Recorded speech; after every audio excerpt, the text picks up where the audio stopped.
Welcome to these additional episodes of Your Pregnancy Week by Week.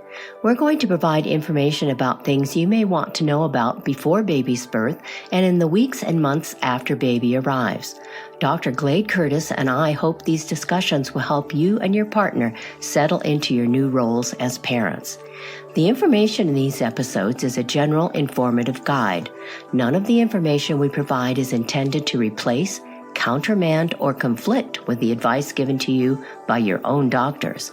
Always follow his or her advice. Use the information you learn here as a starting place in your dialogue to help you put your life with baby and after pregnancy concerns, questions, or interests into words. Each episode will cover one topic. Our discussions are intended to help guide you through the many new experiences awaiting you.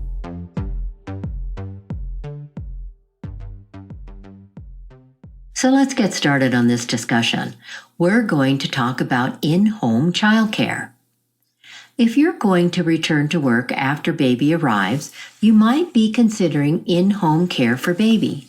With in-home care, your child is cared for at home, yours or the caregiver's.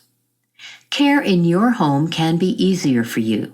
You don't have to get the baby ready in the morning. You never have to take your child out in bad weather. If he's sick, you don't have to take time off from work or try to find someone to stay with him. It takes less time in the morning and evening if you don't have to drop baby off or pick him up. In your home care provides more focused attention. The environment is also familiar to the child. A drawback to having in your home care is the isolation your child may feel. As your child gets older, you may have to arrange opportunities for him to be with other children. When the caregiver is a relative or friend, it may be harder to maintain your relationship while asking or telling them to do things the way you want them done. When the caregiver is a non-relative, it may be expensive. You're also hiring someone you don't know to come into your home to take care of your child. You must be diligent in asking for references and checking them thoroughly. Taking your child to someone else's home is another in-home option. Home child care providers may care for their own children or other children in addition to yours. A home-like setting may make your child feel more comfortable, and he may receive lots of attention. Your child will be with the same caregiver for the entire day. Often these homes have small group sizes that offer more flexibility, such as keeping the child longer on a day when you may have a late meeting. Some drawbacks include a large number of children in the situation or a limited number of people caring for your child. Other issues include whether a caregiver has insurance to cover any issues in their home and finding out whether there is a backup childcare if your provider gets sick or has to take care of personal issues. Contact your state's Department of Social Services and ask about requirements for in-home care. In some areas, local agencies oversee caregivers who are members of their organization. Those who provide care must abide by certain standards, and they may have to attain certain standards such as CPR and first aid certification. So how do you find an in-home care provider? These suggestions may help. Ask friends or family members if they know of someone they could recommend.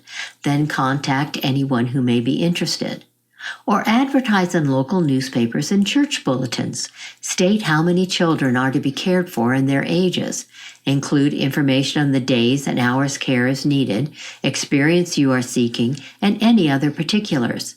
State in your advertisement references are required, and then you'll check them out. Then be sure to check all references for anyone you're considering. Talk to respondents first on the phone. Ask about their experience, qualifications, childcare philosophy, and tell them what you're seeking in a position. Then decide if you want to have an in-person interview. Make a list of your expectations, including days and hours someone is needed, duties to be performed, and the need for a driver's license. Discuss these with the potential caregiver. Have the potential caregiver provide you with the names and phone numbers of people he or she has worked for in the past. Call each family, let them know you're considering this person as a caregiver, and discuss it with them. After you choose a situation for your child, drop by occasionally unannounced. See how everything is when you do this. Pay attention to how your child reacts each time you leave or arrive. This can give you a clue as to how your child feels about the caregiver. Do this for any type of child care you choose. If you would like further information, check out our book, Your Pregnancy Week by Week. You may also want to check out our book for partners, Your Pregnancy for the Father-to-Be. If you want to find out more about our podcast, visit our website, yourpregnancyweekbyweek.com. Looking for something specific? Check out the podcast topics list. It lists topics covered in each weekly pregnancy episode and our Let's Explore More segments. Follow us on social media for updates, new podcast episodes, and important information. Visit Your Pregnancy Week by Week, all one word, on Facebook and Instagram.